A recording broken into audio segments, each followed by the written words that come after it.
تاریخ کی ایک ایسی قوم جنہیں بے شمار نعمتوں اور قدرتی وسائل سے نوازا گیا تھا۔ یہ لوگ لین دین اور تجارتی مرکزوں پر اپنی عورتوں کو کیوں لایا کرتے تھے؟ اللہ نے اس بستی میں کس نبی کو بھیجا اور انہوں نے ان کے ساتھ کیا سلوک کیا؟ انہوں نے ایسا کون سا عمل کیا کہ ان پر 2 عذابیں نازل ہو گئیں؟ آج ہم اس صفحہ ہستی سے مٹ چکی ایک تاریخی قوم اصحاب ایکا کے متعلق جانیں گے۔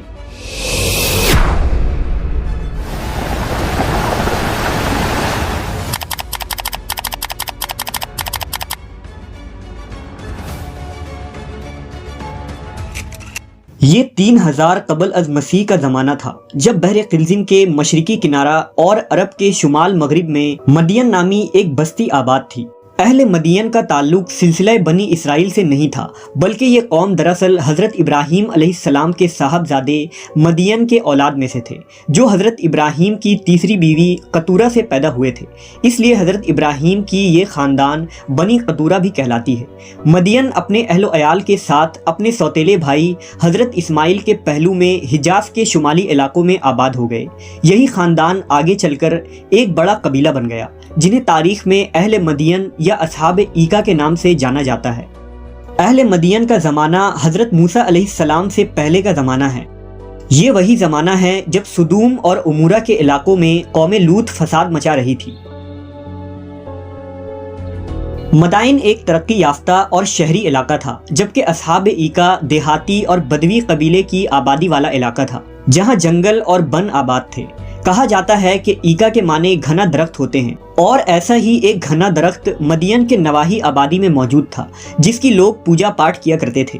اس لیے ان لوگوں کو اصحاب ایکا کہا جاتا ہے، یعنی قبیلہ کی نسبت سے یہ قوم اہل مدین کہلاتے تھے، اور مذہبی نسبت سے یہ قوم اصحاب ایکا کہلاتی تھی۔ یہ ایک ہی قبیلے یا قوم کے 2 نام تھے۔ اس علاقے میں بہت اچھی آب و ہوا، سرسبز میدان، نہریں اور آبشاروں کی کثرت تھی، جہاں میووں، پھلوں اور خوشبودار پھولوں کے اس قدر باغات اور چمن تھے کہ اگر ایک شخص آبادی سے باہر کھڑے ہو کر نظارہ کرتا تھا تو اس کو یہ معلوم ہوتا کہ یہ نہایت ہی خوبصورت اور شاداب گھنے درختوں کا ایک جھنڈ ہے۔ اس قوم کے لوگ بڑے اور وسیع جنگلات، باغوں اور پھلدار درختوں کے مالک تھے۔ اہل مدین کے لوگوں کا بنیادی پیشہ تجارت تھا۔ اس قوم کے لوگوں کی زندگی پرسکون تھی اور فراوان دولت کے مالک تھے، لہذا اللہ کی عطا کی ہوئی ان نعمتوں کا شکر ادا کرنے کے بجائے اہل مدائن غرور و غفلت میں ڈوب گئے اور زمین میں خوب فساد مچانے لگے۔ دراصل اہل مدائن کے لوگ حقوق اللہ کے ساتھ حقوق العباد میں بھی پامالی کر رہے تھے اور تمام انسانی حقوق کی دھجیاں بکھیر رہے تھے۔ اہل مدائن کفر و شرک میں مبتلا تھے اور درختوں کی پوجا کیا کرتے تھے۔ لین دین اور بیوپار میں بھی وہ بے ایمانی اور ناپ تول میں کمی کیا کرتے تھے۔ راستوں میں بیٹھ کر لوٹ مار کرتے، لوگوں کے اموال چھینتے، غنڈہ ٹیکس وصول کرتے اور قسم قسم کے کفریہ رسم و عقائد کی پیروی کیا کرتے تھے۔ اس زمانے میں ہند، فارس، عراق اور یمن سے جو بھی تجارتی قافلے شام اور روم جاتے، انہیں مدائن کے علاقوں سے ہو کر گزرنا پڑتا تھا، لہٰذا اہل مدائن ان تجارتی قافلوں سے بھاری خراج یعنی ٹیکس لیے بغیر ان کو یہاں سے گزرنے کی اجازت نہ دیتے تھے۔ انہوں نے بین الاقوامی تجارتی راستوں پر اپنا قبضہ جما رکھا تھا اور قافلوں سے ٹیکس وصول کر کے خوب مال کماتے تھے۔ شاید اہل مدائن ہی دنیا کی وہ پہلی قوم تھی جنہوں نے ٹیکس لینے کے رواج کی شروعات کی، لیکن ان ٹیکس کی وصولی کے باوجود ان کے مال کی حرص کبھی کم نہ ہوئی، اور وہ لوگ ان راستوں پر گزرنے والے قافلوں پر حملہ کر کے انہیں لوٹ لیا کرتے تھے۔ روایت ہے کہ جس ایکا نامی درخت کی یہ لوگ پوجا کیا کرتے تھے، اس درخت کے آگے ہر 3 مہینے کے بعد ایک خوبصورت کنواری لڑکی کو ذبح کیا جاتا تھا اور اس کے سارے اعضاء کو الگ الگ کر کے دفن کیا جاتا۔ ان لوگوں کا ماننا تھا کہ اگر ایکا درخت کو دوشیزہ کی قربانی نہ دی گئی تو ہمارے کاروبار ختم ہو جائیں گے۔ اسی طرح زناکاری اور فحاشی کا یہ عالم تھا کہ انہوں نے اپنے بازاروں میں خاص انتظام کر رکھے تھے۔ یہ لوگ اپنی بہنوں اور بیویوں کو اپنے کاروباری مرکزوں پر اوڑیاں لباس میں بٹھا دیا کرتے، اور جب کوئی تاجر آتا تو وہ شہوت کے ہاتھوں مجبور ہو کر ان لڑکیوں میں مصروف ہو جاتا، جس سے وہ ناپ تول میں خوب کمی کرتے اور اکثر چیزیں ہی بدل ڈالتے تھے۔ لہٰذا اہل مدائن کی رشد و ہدایت کے لیے اللہ نے ان میں حضرت شعیب علیہ السلام کو مبعوث کیا۔ آپ کا تعلق اہل مدین سے تھا۔ حضرت شعیب کے والد کا نام میکائیل تھا جو یشجر کے بیٹے تھے۔ یشجر مدین کی اولادوں میں سے تھے جو حضرت ابراہیم کے صاحبزادے ہیں۔ اس طرح حضرت شعیب کا نسب حضرت ابراہیم علیہ السلام سے جا ملتا ہے۔ حضرت شعیب عرب کی سرزمین میں بھیجے گئے تیسرے نبی ہیں جو حضرت ہود اور حضرت صالح علیہ السلام کے بعد مبعوث کیے گئے۔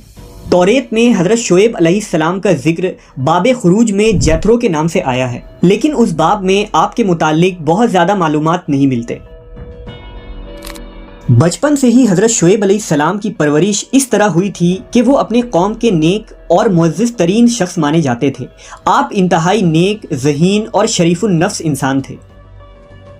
نبوت کے عہدے پر فائز ہونے کے بعد حضرت شعیب نے دعوت و تبلیغ کا آغاز کیا اور اہل مدین کو خطاب فرماتے ہوئے کہا، اے میری قوم، اللہ کی عبادت کرو کہ اس کے علاوہ تمہارا کوئی خدا نہیں، اور خبردار ناپ تول میں کمی نہ کرنا، اور میں تمہارے بارے میں اس دن کے عذاب سے ڈرتا ہوں جو سب کو احاطہ کر لے گا۔ میں تمہارے لیے ایک امانت دار پیغمبر ہوں، لہٰذا اللہ سے ڈرو اور میری اطاعت کرو۔ حضرت شعیب کی توحید کی دعوت سن کر قوم کے متکبر سردار غضبناک ہو گئے اور کہا، اے شعیب، ہم تم کو اور تمہارے ساتھ ایمان لانے والوں کو اپنی بستی سے باہر نکال دیں گے، ورنہ تم سب کو ہمارے مذہب پر واپس آنا پڑے گا۔ حضرت شعیب اپنی قوم کی بدعمالیوں پر سخت رنجیدہ رہتے اور انہیں بار بار واعظ و نصیحت کرتے۔ حضرت شعیب کی دعوت کے جواب میں اہل مدین تانا زنی کرتے ہوئے انہیں سنگسار کرنے کی دھمکیاں دینے لگے۔ قوم کے لوگوں کی دھمکیوں کے بعد حضرت شعیب کو اس بات کا اندازہ ہو گیا کہ ان کے دلوں پر مہر لگ چکی ہے اور ان پر کسی بات کا کوئی اثر نہیں ہوگا، لہٰذا انہوں نے اپنے رب سے دعا کی کہ اے پروردگار، ہم میں اور ہماری قوم میں انصاف کے ساتھ فیصلہ کر دے، اور آپ سب سے اچھا فیصلہ کرنے والے ہیں۔ در حقیقت ان الفاظ کے ساتھ حضرت شعیب نے اپنی قوم میں سے جو کفار تھے ان کی ہلاکت کی دعا کی تھی، جسے اللہ نے قبول فرمایا۔ نافرمانی اور سرکشی کے پاداش میں قوم شعیب کو دو قسم کے عذاب نے آ گھیرا، ایک زلزلے کا عذاب اور دوسرا آگ کی بارش۔ لہٰذا روایت ہے کہ جب وہ اپنے گھروں میں آرام کر رہے تھے تو یک بیگ ایک ہولناک زلزلہ آیا، اور ابھی یہ ہولناکی ختم بھی نہ ہوئی تھی کہ اوپر سے آگ برسنے لگی۔ قوم پر عذاب آتا دیکھ کر حضرت شعیب علیہ السلام اپنے اہل و عیال اور ساتھیوں کو لے کر یہاں سے چل دیے۔ اللہ نے ان لوگوں پر جہنم کا ایک دروازہ کھول دیا، جس سے پوری آبادی میں شدید گرمی اور لو کی حرارت و تپش پھیل گئی، اور بستی والوں کا دم گھٹنے لگا، اور گرمی کی تپش سے ان کے بدن جھلسے جا رہے تھے۔ علامہ ابن کثیر لکھتے ہیں کہ یہ تپش و گرمی ان پر قائم رہی، اور 7 دن مسلسل ان پر ہوا بند ہو گئی، جس کی وجہ سے پانی اور سایہ بھی ان کی گرمی کم نہ کر سکا، اور نہ ہی وہ درخت کے جھنڈ ان کے کام آئے جن کی وہ پوجا کیا کرتے تھے۔ زلزلہ آیا اور آسمان سے آگ برسی، جس میں سب کے سب ٹڈیوں کی طرح تڑپ تڑپ کر جل گئے، اور کچھ ہی لمحے میں سب کے سب جل کر راکھ کا ڈھیر بن گئے۔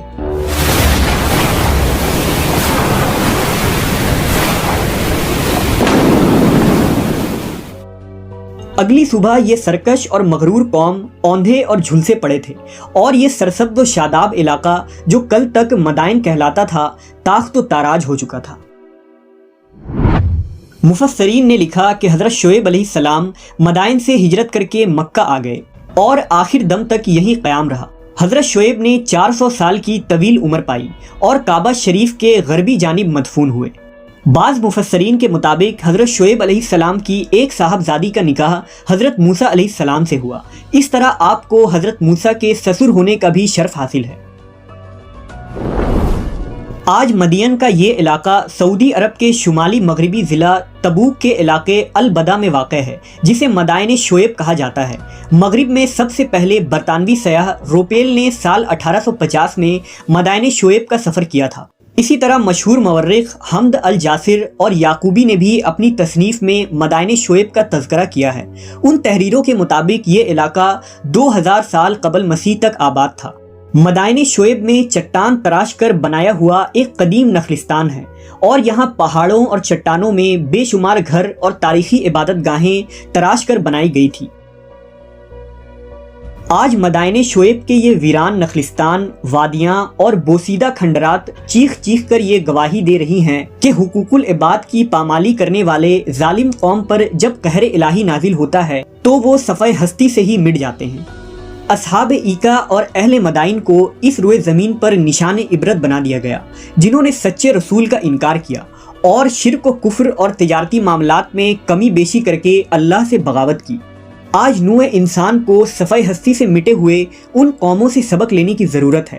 کیا کہیں ہم خود آج ناپ تول اور لین دین میں ناانصافی کے اس بدعمالی میں مبتلا تو نہیں؟ جبکہ آج معاشرے کا حال یہ ہے کہ عقل کے پیدا کیے ہوئے مذاہب سیکولرزم، لبرلزم، کمیونزم، سوشلزم اور کیپٹلزم کے ماننے والے اقوام جانوروں سے بھی بدتر فکر حیات کے مالک ہیں۔ پیٹ کی خواہشوں نے ان عقل زادوں کو اندھا کر کے انسانی بستیوں میں خون کی ہولی کھیلنے اور ندیاں بہانے کے سوا کوئی کام نہیں سکھایا۔ اکنامک ڈیولپمنٹ اور پروفٹ کی حرص کے نام پر آج کے ملٹی نیشنل کمپنیز کے پیدا کیے گئے لوگ وحشت، درندگی اور دہشت گردی میں بھیڑیوں، شیر، چیتوں اور جنگل میں بسنے والے خونی درندوں کو بھی پیچھے چھوڑ دیا ہے، جنہیں نہ تو حلال و حرام کی تمیز ہوتی ہے اور نہ ہی ناپ تول اور لین دین میں انصاف کی پرواہ۔